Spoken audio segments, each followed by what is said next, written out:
Kebanyakan penyedia platform media sosial mempunyai had umur pengguna akaun di mana hanya mereka yang berusia 13 tahun ke atas sahaja dibenarkan membuka akaun media sosial. Berdasarkan carian, memang sama ada X, Facebook, Instagram, WhatsApp dan TikTok semua meletakkan had umur minimal 13 tahun, kecuali Telegram 16 tahun.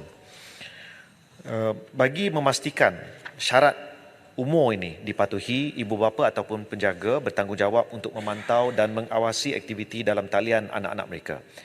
Ini kerana kanak-kanak masih boleh mendapat manfaat kandungan positif dengan melayari media sosial bersama-sama ibu bapa atau penjaga.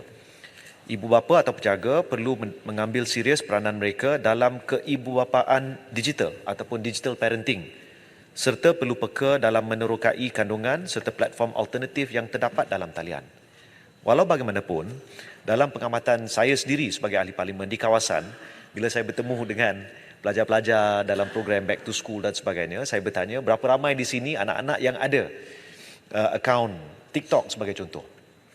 Semua yang hadir itu darjah 1 sampai darjah 6, hampir 90% daripada anak-anak ini semua ada akaun TikTok.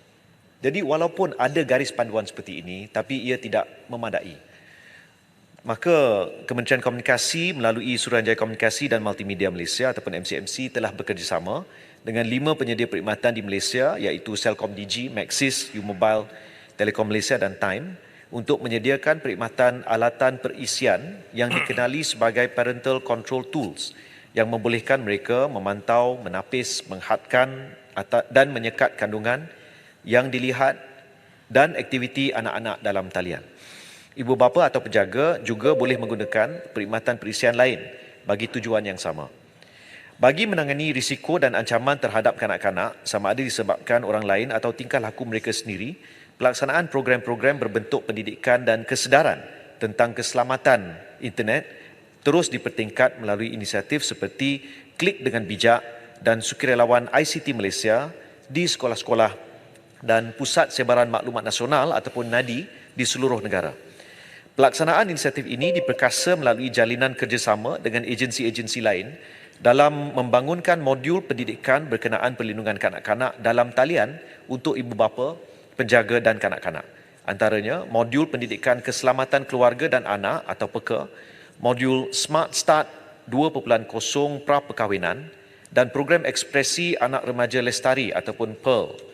Kolaborasi juga dijalankan bersama pertubuhan bukan kerajaan seperti Pertubuhan Pengangkat Malaysia, institusi pengajian tinggi dan pihak industri dalam memberi kesedaran mengenai perlindungan kanak-kanak dalam talian.